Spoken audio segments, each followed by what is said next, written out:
तो आज हम पढ़ेंगे कक्षा 10वीं का अध्याय 1 जीवों का विकास का प्रश्न उत्तर देखेंगे। तो सबसे पहले हम सही विकल्प चुनकर लिखे देखेंगे।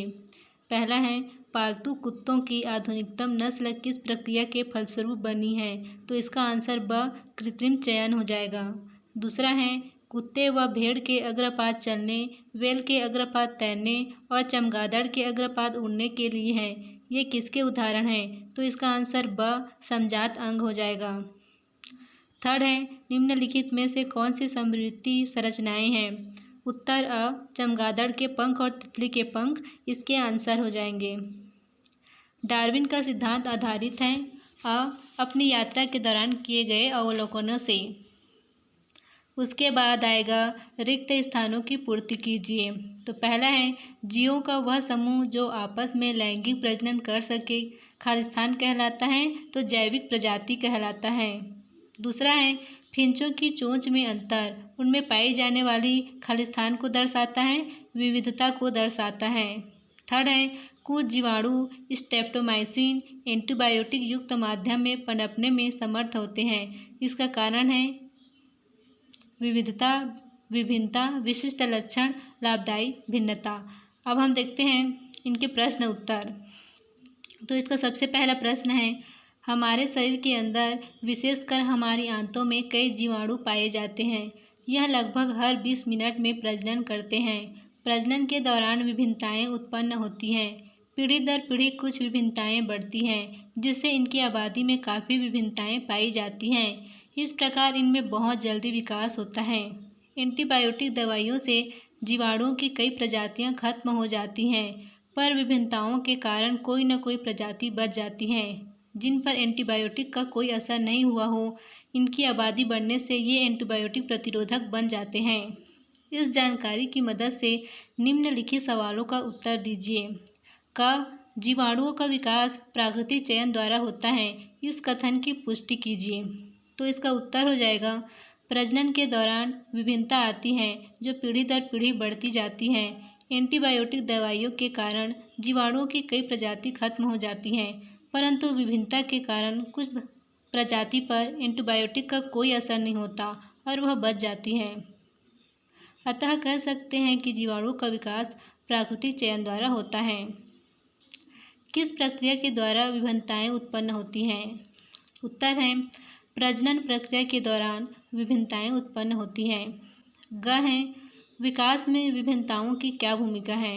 उत्तर पीढ़ी दर पीढ़ी विभिन्नता बढ़ती है जिससे आबादी में भी विभिन्नता आती है। इस प्रकार जीवों में बहुत जल्दी विकास होता है। घ विकास की प्रक्रिया धीमी भी हो सकती है और जल्दी भी। इस कथन के अनुसार धीमी और तेज गति से होने वाले विकास का एक एक उदाहरण दीजिए। तो उत्तर है पहला धीमी गति से होने वाली विकास प्रक्रिया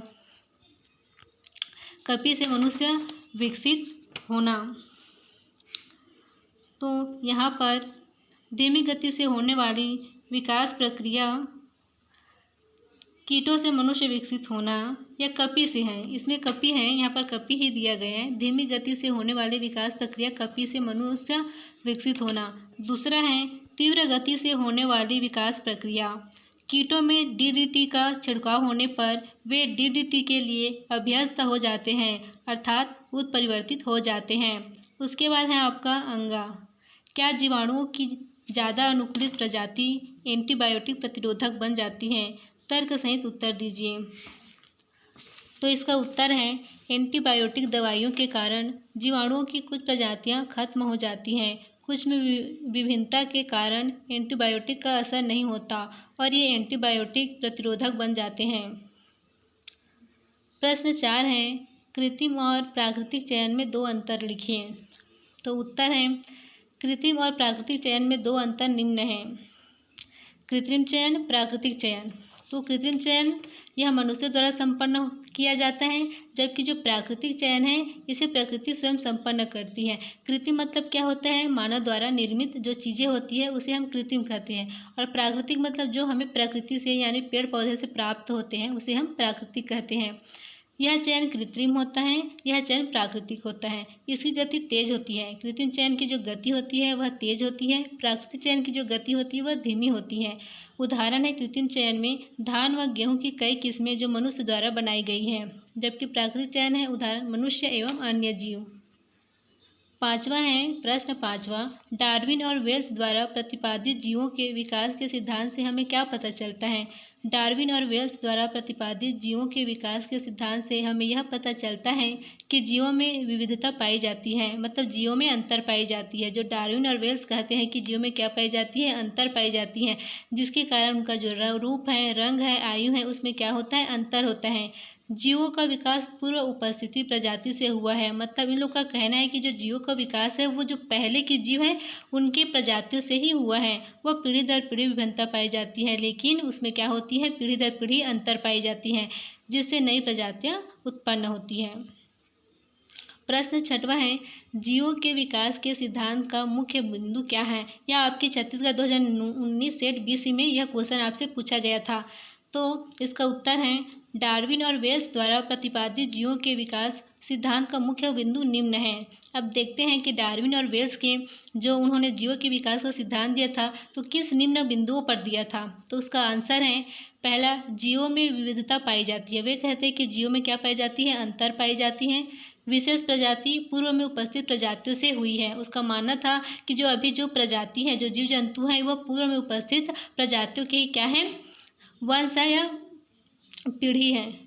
तीसरा है, जीवों की उत्पत्ति एक समान पूर्वज से हुई है, जिसे शाखित पेड़ से दर्शाया जा सकता है। आप देख सकते हैं इस चित्र में शाखित पेड़ दिया हुआ है, एक समान पूर्वज। प्रश्न सातवां है, जीवों के विकास में चयन और अनुकूलन की क्या भूमिका है। तो देखते हैं, चयन के कारण श्रेष्ठ जीवों का विकास हुआ। यह प्रकृति द्वारा स्वतः चलने वाली प्रक्रिया है और इन जीवों का अपने प्राकृतिक आवास में ढल जाने की प्रक्रिया अनुकूलन है। तो अनुकूलन किसे कहते हैं हम, जिसमें जो जीव होते हैं वह क्या करते हैं, अपने आप को वातावरण के अनुकूलन मतलब अनुकूल कर लेते हैं। उसके बाद हमारा प्रश्न 8 आ जाता है, चित्र देखकर बताइए कि यह सजाति या समवृद्धि लक्षण दर्शा रहे हैं। अपने उत्तर की पुष्टि कीजिए। देखिए इसमें उत्तर हैं, आपके क्वेश्चन में क्या क्या दिया है, घटपर्णी दिया है, मटर पतान दिया है, बोगिनविलिया दिया है, लेकिन ये क्या है, बोगिनविला है, कैक्टस दिए हैं। तो घटपर्णी और मटर पतान में समवृद्धि लक्षण है, क्योंकि इनकी उत्पत्ति एक समान नहीं है। घटपर्णी में यह पत्ती का रूपांतरण है। घटपर्णी क्या होता है, कलश पादप है ना भाई। कलश पादप को हम क्या कह रहे हैं, घटपर्णी कह रहे हैं। यहाँ पर जो कीटों को फंसाने का कार्य करती है, वह भोजन के लिए जो घटपर्णी होते हैं, जो कलश पादप होते हैं, वह अपने भोजन कैसे प्राप्त करते हैं, वह अपने भोजन कीटों को फंसा कर, है ना भाई। कीटों को क्या करते हैं, अपनी पत्तियों से ढक लेते हैं या आकर्षित कर लेते हैं और उसे अपने भोजन के रूप में ग्रहण करते हैं। मटर प्रतान में यह पत्ती का रूपांतरण है, जो आप देख रहे हैं, जो प्रतान जिसको हम लता बोलते हैं, जिसके द्वारा जो पेड़ पौधे हैं आगे बढ़ते हैं। मटर प्रतान में यह पत्ती का रूपांतरण है, जो भोजन का भंडारण करता है। अर्थात इन दोनों की उत्पत्ति भिन्न है, परंतु कार्य क्या है, समान है, भंडारण और संग्रहण का। उसके बाद आता है बोगिनविला और कैक्टस में सजातीय लक्षण है, क्योंकि दोनों का निर्माण पत्ती के रूपांतरण से हुआ है। अर्थात इनकी उत्पत्ति समान है, परंतु कार्य भिन्न है। बोगनविलिया या बोगिनविला में पत्तियां कांटों में रूपांतरित होकर सहारा प्रदान करती हैं, जबकि कैक्टस में पत्तियां कांटों में रूपांतरित होकर वाष्पोषण करने तथा सुरक्षा प्रदान करने का काम करती है। देखो दोनों का समजातीय लक्षण एक है, लेकिन जो बोगनविला है वो क्या करती है, कांटों में रूपांतरित हो जाती है। कैक्टस भी क्या करती है, कांटों में रूपांतरित हो जाती है, लेकिन इसका जो कार्य है वो अलग अलग हो जाता है। बोगनविला क्या करता है, कांटों में रूपांतरित होकर सहारा प्रदान करता है, लेकिन जो कैक्टस है वह क्या करता है, रूपांतरित होकर वाष्पोषण कम करने तथा सुरक्षा प्रदान करने का कार्य करती है। अब देखते हैं प्रश्न 9। इसमें है प्रश्न 9 में कुछ जीव दिए गए हैं। स्तनधारी में प्लाटीपस है, गाय है, मनुष्य है, चिंपांजी है, बंदर है, मूसक है, चूहा है, घोड़ा है, कुत्ता है। तो पहला क्वेश्चन है, स्तनधारियों के इस शाखित पेड़ को देखकर बताइए कि कौन सा जंतु मनुष्य के सबसे निकट संबंधी है। यहाँ पर जो जनु लिखा है यह जंतु हो जाएगा। स्तनधारियों के इस शाखित पेड़ को देखकर बताइए कि कौन सा जंतु मनुष्य के सबसे निकट संबंधी है, यह हमारा क्वेश्चन है। तो हम देख सकते हैं चित्र में कि सबसे मनुष्य के जो सबसे पास है वह आप देख सकते हैं चित्र में कौन सा है, चिंपांजी है। है ना भी, आंसर चिंपांजी हो जाएगा। उसके बाद हमारा दूसरा है, इस चित्र के अनुसार हमारा क्वेश्चन है, कोई दो जंतुओं के नाम लिखिए जिनमें सबसे ज़्यादा संबंध हो। तो पहला है मूसक चूहा, दोनों में क्या दिखाई दे रहे हैं, संबंध दिखाई दे रहे हैं। आप देख सकते हैं जस्ट बंदर के नीचे है मूसक और चूहा। उससे बी है मनुष्य और चिंपांजी, दोनों में क्या है भाई, संबंध है। थर्ड है, इस चित्र से इन जंतुओं के विकास के बारे में अपनी समझ को विस्तार से लिखिए। तो क्या है, जीवों का विकास प्राकृतिक चयन द्वारा हुआ है। पीढ़ी दर पीढ़ी विभिन्नताओं के कारण जीवों की संरचना व प्रकृति में अंतर आता जाता है। सभी एक जैसे नहीं होते हैं। जैसे ही वातावरण तापमान की वजह से क्या होता है, चेंजेस आते रहते हैं, परिवर्तन आते रहते हैं। उदाहरण है स्वरूप चिंपांजी और मनुष्य दोनों में अंतर है, उनका निवास स्थान व प्रकृति क्या है, भिन्न है। ब है इसका क्वेश्चन, कोई दो जंतुओं के नाम लिखिए जिनमें सबसे ज़्यादा संबंध हो। तो वही है ए मूसक और चूहा, और उसके बाद है बी मनुष्य और चिंपांजी। तो मैं आशा करती हूँ आप सभी को यह मेरा वीडियो बहुत ही अच्छा लगा होगा। अगर आपको लगा होगा तो प्लीज़ लाइक सब्सक्राइब ज़रूर करें मेरे चैनल को। थैंक यू सो मच देखने के लिए, बहुत बहुत धन्यवाद।